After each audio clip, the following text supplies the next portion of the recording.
Hi, it's Fiestaro. Hello, air signs. Okay, air signs, those in separation. Oh, let's see, check natin yung person mo ngayon. Okay, so syempre, before tayo mag-start, kung hindi ka pa nakakapag-subscribe, please do subscribe and hit the notification bell para lagi po tayo maging updated sa mga mangyayari pa lang. And syempre, kung may tanong, pagdating sa private reading, just message me sa akin pong FB page for more info. Ganun rin pagdating kay Perception of Light and kay Kuya Dingsi kung meron kayong gustong ipagamot. Okay, yes, naggagamot po si Kuya Dingsi, ha?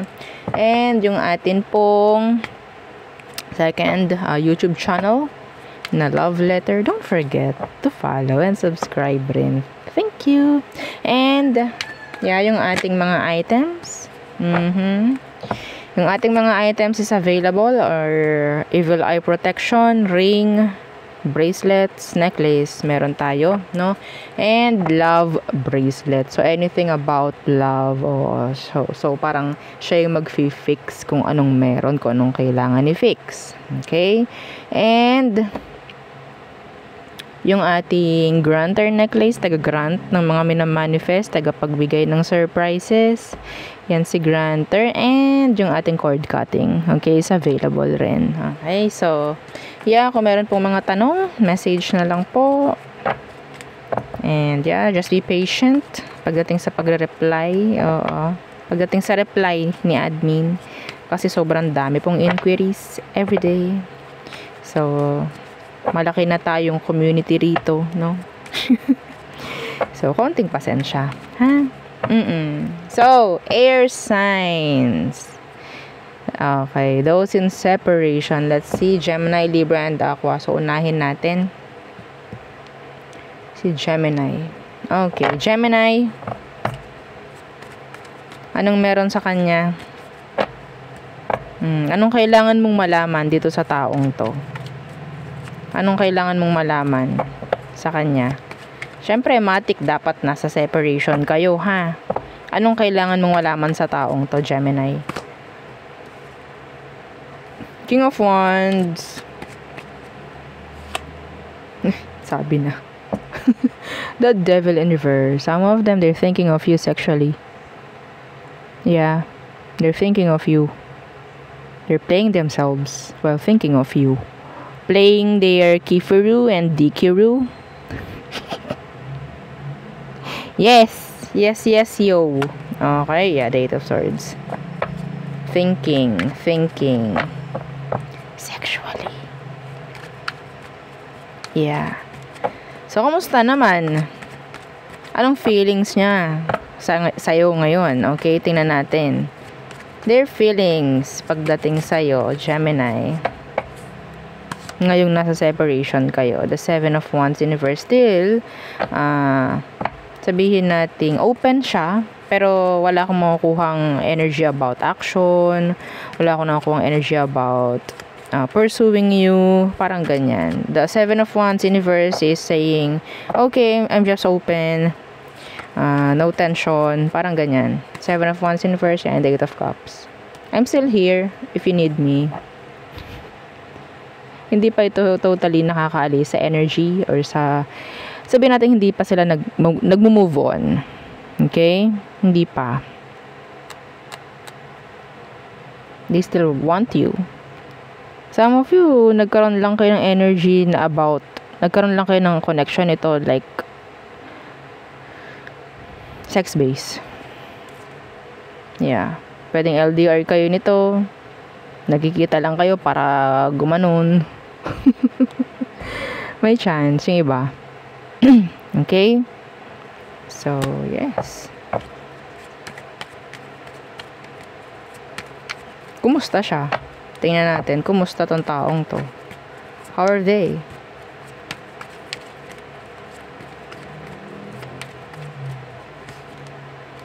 Ten of Swords in reverse. Hindi pa siya healed.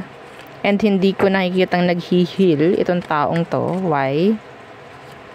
The Five of Wands. There's still drama. Some of them, ang daming drama sa buhay in general. Iba sa kanila talagang tsuktsakan, no? Kahit wala naman silang karelasyon doon sa tao. Wala silang relasyon ng tao. May ganun eh. Hindi ko lang bakit ganito tong taong to. There's a lot of drama sa buhay. Yeah, the Three of Cups. Pwedeng inom doon, inom dyan, going out with their friends. Okay, partying. But not healing. May naka one night stand to. Some of them. Yeah. That's channeled. Wala mang relasyon, pero may nakaganon siya. Anyway. So, tingnan natin. May next action kaya itong taong to sa'yo, Gemini. What is their next action? I saw 555 sa ating timer. That's changes. Overall, like, big changes is coming in. Okay. Tingnan natin. Anong next action niya towards you? The Four of Cups in reversed. And the Three of Swords in reversed. Okay. Yun ang narinig ko sa kanya. Okay. Hayaan ko na to. Bahala na si Batman. Yes, nangihinayang ako pero hayaan ko na lang to. Hindi ako gagawa ng way kung ano man ang kailangan. Gusto ko nga syempre na magkaayos kami ni Gemini pero I can't. Hindi ko pwedeng gawin. Hindi ko alam kung anong gagawin ko. Hindi ko alam kung paano ko mag-approach. Masaya naman ako sa ginagawa ko ngayon kasi nagagawa ko yung mga gusto ko. Nakakatsok-tsakan ko yung mga tao na kahit naman wala kami, go lang. Yeah. Yeah, the Nine of Wands. Sabihin nating para silang walang direction. Bahala na lang. Bahala na. Okay? So, ganun yung person mo ngayon. So, yeah. Next, okay. So, we have here water, air, fire, water, fire, Capricorn, and Sagittarius. This could be any sign. Next, Libra. So, Libra. Those in separation. Libra in separation. Let's see. Let's check your person. Anong kailangan mong malaman sa kanya ngayon na kayo ay magkahiwalay? Check natin yung energy ni person. Tingnan natin. How are they? How's your person? Your past person, Libra. Kamusta siya ngayon, Libra? The Wheel of Fortune. Oh. Okay. What's with that? Two of Cups.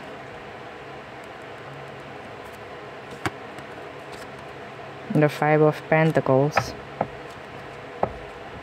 Still attached. Still feeling attached. Itong taong to sa'yo hanggang ngayon. Ikaw lang yung gusto nito. Ikaw lang yung kailangan niya. Strong connection. Ramdam mo pa rin tong taong to. Maybe, pumapasok pa rin to sa utak mo. Ganon din siya. It's like mutual. You're mirroring each other, I think. Umaasa pa rin itong taong to na magkikita kayo. Kahit kailan. Like, alam ko sa sarili ko na magkikita pa rin tayo. Like that. Ramdam ka pa rin nito. Itong taong to. Okay.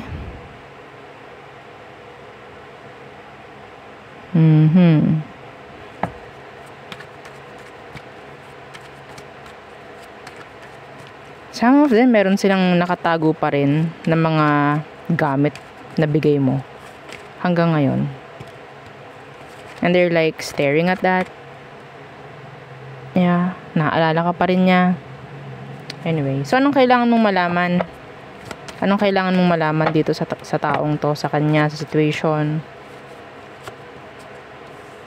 Four of Swords, yeah. Thinking.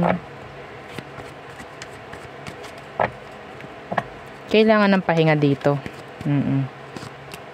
The Three of Pentacles. For improvement, for progress. Some of them,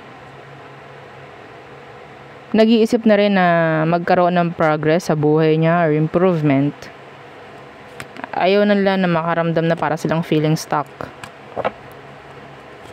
Some of them, pwedeng naiintindihan niya yung connection niyo sa ngayon. Yeah, na itong nangyaring sitwasyon na to, itong nangyaring ending na to is sabihin kung parang yes, this is like an opportunity para sa ibang mga bagay. Parang ganun. What is their emotion right now for you, Libra? Their emotion for you right now. Let's see. Their emotion. The Queen of Pentacles. And the Five of Cups. They're moving on. Yeah, they're moving on. Alam ng taong to, marami kang na-provide sa sarili niya. I mean, marami kang na-provide sa kanya in general. Alam niya na marami kang naitulong sa kanya in general. Some of them, they still, thinking of you. Lalo na paggabi. They're losing sleep. Hindi na sila nakakatulog minsan ng maganda. They still need you. Yeah, because of the attachments kasi. Okay? Hindi ka pa rin talaga nawawala sa utak nito. Pero I think nilalabanan niya yung ganun. Kasi ang nakukuha ko dito is nag-iisip na rin tong taong to na magkaroon ng yun nga, improvement sa kanya all in all. Yeah, they feel incomplete without you. Feeling incomplete. It's like okay na, sana gusto ko nang mangyaring maganda sa buhay ko, si Libra na lang yung wala. Parang ganon. Lahat ng ginagawa kong to, sana mas okay ko nandito si Libra. Parang ganon. Their next action, let's see. What is their next action towards you, Libra? The Five of Swords. Why? They will give you mixed signals. They will. Why? The Knight of Cups. Yes. Itong taong to hindi talaga mawawala. Yeah, some of them, they're watching you, they're stalking you, spying on you, keeping tabs on you. Okay, the Five of Swords, the Knight of Cups, Universe, that's like, yung energy niya ay lumubog, lumitaw, paparamdam. Parang feeling mo nandyan pa rin. It's like, hindi ka niya totally ibablock in general. Itong taong to, gusto ka pa rin makita ng taong to kung anong ginagawa mo, kung anong mga ginagawa niya, gusto rin niya na makita mo, like that. Okay? Pero pagdating sa pakikipag-ayos or sa sabihin natin pagkakaroon ng new beginning, hindi ko na nakukuha yun. Okay?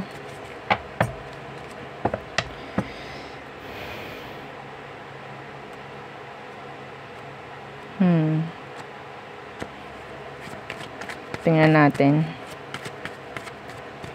Gagawa ba siya ng paraan? Kukonect ba siya? Kasi magpaparamdam to. Okay. Tingnan natin. Gagawa ba siya ng paraan? Yeah, the King of Swords. Planning. Yeah, planning. Getting ready. Like that.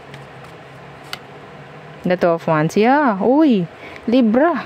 Oh my. Kapag ready na tong taong to, talagang hindi ito magdadalawang isip na ipursu ka, whether kung ano man, babae, lalaki, kung ano man ang gender niya. Meron silang magagandang plano eh. Gusto niya maging genuine, maging totoo sa'yo upfront. Okay? The Queen of Wands. They like you a lot. See, the Seven of Cups. Walang makakapantay sa'yo, Libra. Parang ganun yung naririnig ko from them. Ipapakita ko sa'yo na yes, marami na nagbago sa akin. Gusto ko makita mo yun. Yeah. It's like version 2. Parang ganyan. Version 2 of your past person. Parang ganyan. Okay? So, kung ano man ang mangyari dyan, ko alam. Hindi pa kita tapos nitong taong to. Okay? Hindi ko nababanggitin yung mga signs kasi this could be any sign anyway. Next, Aqua. Okay.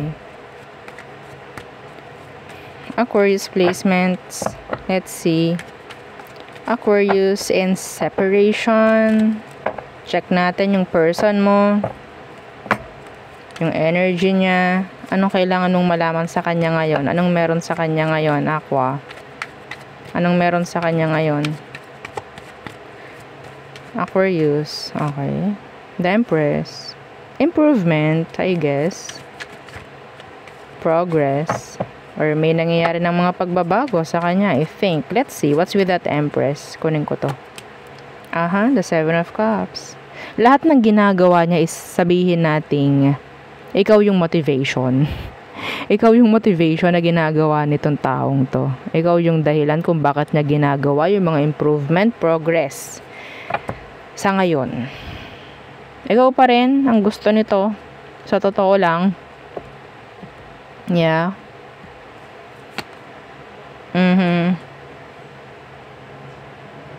Alam mo, ngayon, nawala kayo. Para siyang, nung simula nag-struggle tong taong to. Struggle as in struggle. Ang hirap nang wala ka, Aqua. Pero natuto sa'yo to, ginagawa kayang motivation ngayon. Meron tong mga ginagaya sa mga ginawa mo noon. Yes. That's nice, no? Nagawin kang motivation na ibang tao. Anyway, hindi naman to iba sa'yo. This is your past person.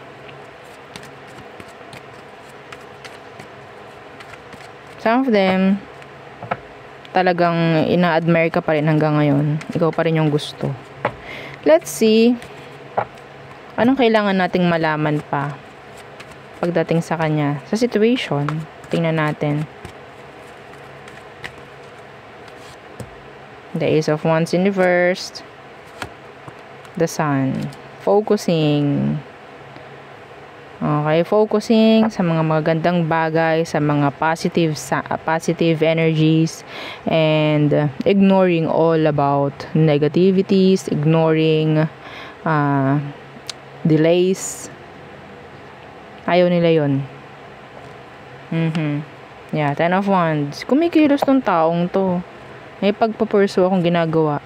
I mean, may pagpapurso siyang ginagawa pagdating sa sarili niya sa ngayon. Yeah. Lesson learned. Ayun ang naririnig ko sa kanya. Lesson learned. Let's see what is their emotion right now for you. For you, Aqua. Their emotion. Their emotion.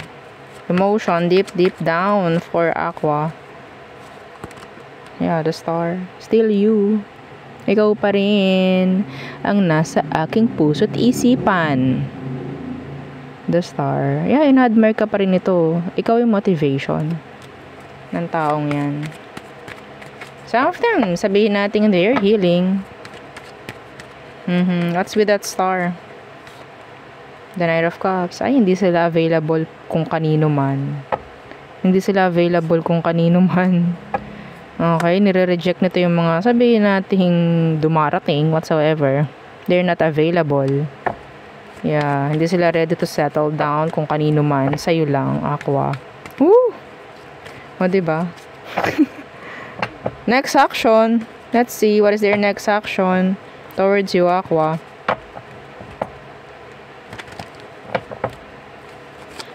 Their next action. King of Pentacles. Taking action, pursue. Some of them, ipapakita sila sa'yo na improvement. Yeah. May maganda na akong work, like that. Okay na ako, ganyan, stable na ako, something like that. Yeah, the Eight of Swords. In reversed. I'm free. Meron ako narinig na ganun. I'm free. Some of you, if there's this energy about legal issues, meron itong ipopursue. Kung ano man, if there's legal matter, legal actions na kailangan gawin, ipopursue niya yun. And then babalikan ka. This is so specific, Aqua. This is so specific. Yeah. They have plans. pagbalik nito, they're healed. Yeah, pagbalik nitong taong to. Okay, tingnan natin. Ano kaya magiging outcome? Anong outcome nyo nito? Kasi may mga ipapakita sa'yo to. May mga ipapaliwanag. Magpapakita itong taong to. 9 of Wands. Okay, what's with that 9 of Wands? So, nandyan yung guarded. Kailangan maging guarded, I think. Or maybe them. It's like discovering new things pagdating sa inyong dalawa. Yeah, the 7 of Pentacles in reverse, the 5 of Pentacles. Discovering, yeah, the 4 of Wands. It's like magsisimulang muli. Magsisimulang muli. It's like building the trust again and again, maybe. Building the trust sa ngayon or this pagkikita na to. Sabihin natin mas papatibayin kung anong dapat patibayin. No? No time to waste. Parang ganyan. Yeah, the Lovers in reverse. Hindi ko nakikita talaga na kayo ay babalik na agad-agad magiging kayo. Building trust. Ang nakakuha ko rito. It's like ligawan ulit. Or, yeah, mga ganong bagay. Kasi parang ibang tao ka na, ibang tao na siya. Hindi na kayo parang, okay, hindi na to siya yung nakilala ko before. Like that. Okay, yeah. The 8 of Pentacles, the 2 of Pentacles. May ganyan na, oh. Ano kayang meron sa kanya ngayon? Like that. Okay? So, the Knight of Pentacles, mag-start as friends again. Or, this is like, ang mangyayari is, slow burner. Okay? It's like a slow burner connection ulit. Or maybe, ang mangyayari sa inyo. Hindi agad-agad. Hindi agad-agad tatalon muli sa romantic connection. Meron ulit i-build dito. This is nice. For you. Kailan ko ba kayo ni-read ng ganun? Hindi ko rin alam. Hindi ko matandaan. No? So, yeah, yun ang aking reading for you. Air signs. Okay, air signs muna. And then, to follow yung iba. No? So, yun ang aking reading for you. Air signs. Again, please don't forget to like, share, and subscribe. And follow our FB page. And yung ating second channel na Love Letter. Thank you. Bye!